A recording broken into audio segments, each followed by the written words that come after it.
we knew we could increase the NOI.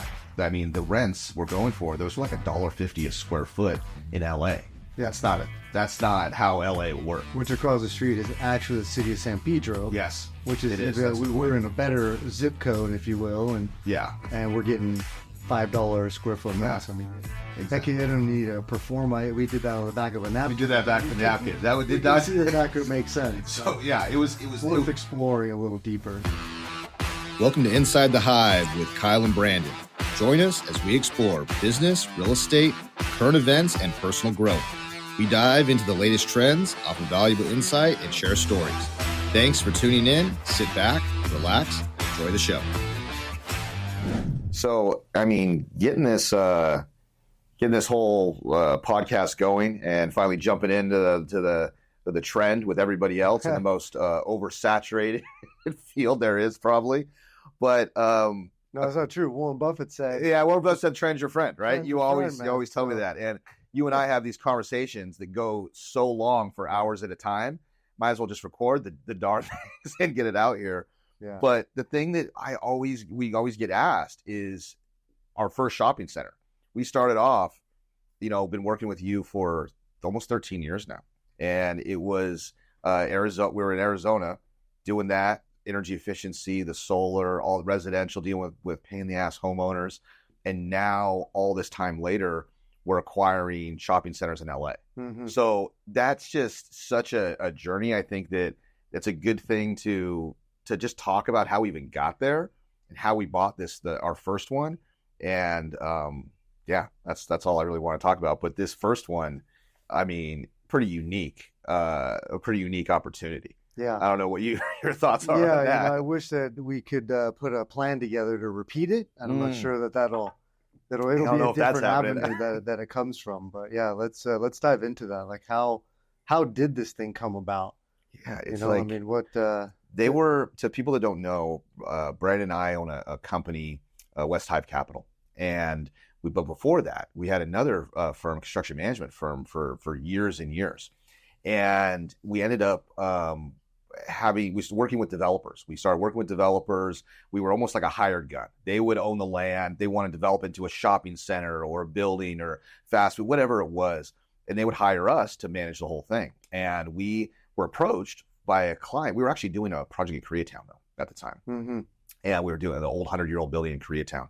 And then somebody from that knew an individual that owned this property in Palos Verdes. And the family owned it for 60 years or 70 years, something crazy like that. The grandfather had built this thing bought it in the 40s. Yeah. Built the shopping center on it in the 60s. Yeah. And it hadn't been touched since. I mean, this thing sat half vacant. Hadn't been touched. Paint's fallen off. Had the nice vape shop though, and the massage parlor, and the liquor store. Yeah, the liquor store. Which the city of Rancho Palos Verdes loves. Yes, they did. They were not a fan of that. So. But yeah, that's it. It was just not touched. And I think it was passed down, 17 cousins or something like that ended up owning it. It was passed down through generations. And it's kind of just mismanaged and stuff. The owners, though, were the nicest people ever. I mean, they were so nice and so awesome. They wanted to do something with it. So they brought us in, and they were a client. And they brought us in and just to take a look at it. What can we do? How can we redesign it? How can we put new tenants in there? And once we showed them what it was going to cost, we're about to offload that thing real quick. I mean, it was going to be a pretty penny to put that thing into, to bring it back to modern standards, I guess we'd call it. Yeah, yeah. So once they were going to sell it, you and I decided we're just going to make them an offer. Yeah, this was come September of 2023. Yeah, 2020 September October era. I think you had the conversation with the ownership, and I think they kind of said, "Hey, you know what? This is a lot. You've got one kind of lady representing the family trust, or whatever you want to call it. She was about to sign on the dotted line for a $7 million loan to renovate this, plus all the lease up. This was going to be a 2-3 year ordeal. It was, and for her to represent the entire family, kind of be the neck to ring. That I don't think she was comfortable with that. That's right? a lot. So, that's a lot on your shoulders. Yeah. That's a lot to do a daily, especially if it's not your core business. Yeah. It's not what you do. Never done a development before, never done a renovation of that scale. And then we're going to start right now with all these people. And that's Yeah. That I could see that'd be difficult. Yeah, yeah, especially in the retail. And they had owned it for a long time, but as we found out later, lots of people not paying rent. Yeah. Not even Yeah, on we found that current out. We leases. found that out the hard way. Leases had been expired for quite a few years. Yeah. So it was interesting. Now, I think the family had a little bit of experience owning real estate, but it was very simple, single tenant type I think thing. so. Industrial buildings. Some San Pedro, they own some industrial San Pedro. Yeah, something like so that. they have some, but the development side, this was basically a ground up development, right? It's like, Yeah. we were going to vacate the entire place and redo it without building ground up, but basically got the whole thing. Exactly. And that's a big undertaking. That's a big undertaking for any developer to take on. Yeah. Let alone someone that doesn't do this every day or has never done it before. Exactly. We didn't have experience owning them, but we had done this so many times that we looked at each other like, why don't we just buy this sucker? Well, we had already lined up really all of the pieces for the family. Yeah. So we had lined up debt. They didn't need equity because they owned it outright. Yeah. So that was a piece missing. We had already lined up good architects and engineers and construction managers and us and budgets. And so we had this thing really kind of teed up for them. Yeah. And that's when we presented, like, this is the next step. Like, you got to kind of take out this this hefty loan. Does anybody want to write a check for $7 million? That's what it was. And it looked like people, like, we had banks lined up that were willing to do that for them. We did. We had it all lined up. It was a comfort level. Yeah. And we still do that for other clients right now. We still put the whole plan in place and go find the money. But this one, they wanted offloaded. So she said, when I did talk to her, she was like, Kyle, no, we're going to sell it. But they hadn't marketed yet. They hadn't even chosen a broker. I knew they were going to choose our buddy at CBM one over there. But he's been doing a great job. He's a stud. So it's like, I knew that was going to be, a friend of ours, but then now an adversarial role when he's representing that. Who actually is really the reason we got the project in the first place. He had a relationship with our Koreatown project. That's Jason, and shout out to Jason. He's pretty awesome over there. But so she said she wanted to sell it. The original price I thought was a little too high. We'd gotten an appraisal before. I think they wanted like $9 million for it, and the appraisal came back low. I think it was mid-7s. Yeah, but it was a couple of years. It was a couple of years before, but 22 appraisal. It wasn't taking into consideration what could be done with this property. The NOI, which is how these assets are valued, was in the 400,000s, I want to say. And just doing the basic math, what was across the street?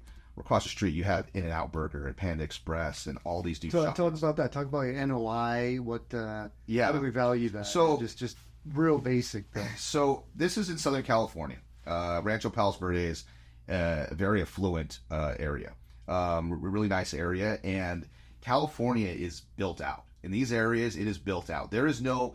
We're from Arizona, and there's desert land everywhere. Mm-hmm. There's new things being built all the time.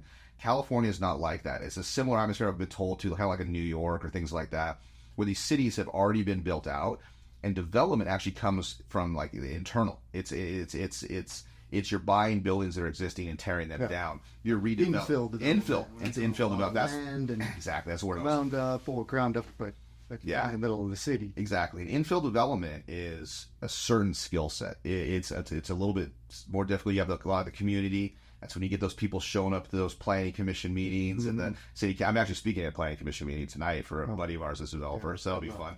This is not your project. Yeah, it's not my project. So I'm just going there as a pro citizen for the development. But back to what we were doing. So it's a certain skill set, and I think that based on the communities, the areas, there's what's called a cap rate, and it's how things are valued, what things are sold for. But it's basically the NOI, which is the net operating income, how much revenue this thing is getting from the tenants. And these are triple net leases. Retail is always triple net, so it doesn't have the expenses that say multifamily, industrial, a lot of other product has. The triple net means the tenants are paying for the expenses. They're paying for the property insurance. They're paying for the property tax, the common area maintenance, and so forth. That's why you and I love that asset class so much. It's one of the only asset classes that does triple net leases too, but that's a whole nother topic. That's a whole other topic we'll get into later, but that's you're right. It's the only asset class that does that, and that's what's so attractive about it. But the net operating income around $400,000, and then you divide that by the cap rate, which is I think it was things are traded for like 5.5%, 6%, something like that, 6 caps out there. You divide that, that comes up with your valuation. So basically, it's your cap rate's your yield. If you're going to buy the whole thing cash only, how much are you going to yield? It's that the higher it is, the more income you'd be getting on an annual basis, versus if you're buying something that's super a compressed cap rate, it's low, basically a worse deal, or could be some people say a safer deal, but I think those are skewed. Yeah. So that's basically what it was. Is we knew we could increase the NOI. I mean, the rents we're going for, those were like $1.50 a square foot in LA. Yeah. That's not how LA works. So right across the street, you're looking at $4, $4.50, $5. Which across the street is actually the city of San Pedro. Yes, which is we're in a better zip code, if you will, and we're getting $5 a square foot rents. I mean, exactly. I don't need to perform. We did that on the back of a napkin. We did that back of a napkin. Did not see that could make sense. So yeah, it was worth exploring a little deeper. Yeah, it was that simple. It was, can we get to take these tenants and relocate them, move them out? All their leases were expired. Put new tenants in these spaces, paying market rents. Now the thing has double or almost triple the income coming in, and now what's the valuation worth? So we acquired it at 7.4. We put 8.4. Excuse me. We acquired it at 8.4. Put 7.5 into it with interest reserves and a soft cost, a lot of expenses, and some of them we didn't even take consideration. We have about a $16.5 million project on our hands here. $16.5 million, and the end valuation was $22 million. Yeah, somewhere in the low 20s, 20s, hopefully. So that's a pretty nice project, pretty nice return, and awesome for the community as well, awesome for everybody. So we're in the middle of it right now, still working on it, but we signed Habit Burger, California Fish Grill, O'Reilly's, Sustain, Mattress Firm, so we've done these big national credit tenants. Yeah, and that's that's what it's going to look like, and everybody's really happy about it. Yeah, but getting to that, when we decided to buy it, I didn't have $16 million, did you? Yeah. So how, if you want to, maybe we should talk about a little bit about, I mean, I think it took some balls to throw our... Let's backtrack. This didn't just come up all of a sudden. This is something that you and I, having this construction background in retail, helping people build restaurants all over the country for the last decade or so, from Chase Banks to some of our great clients that just take us literally to the East Coast,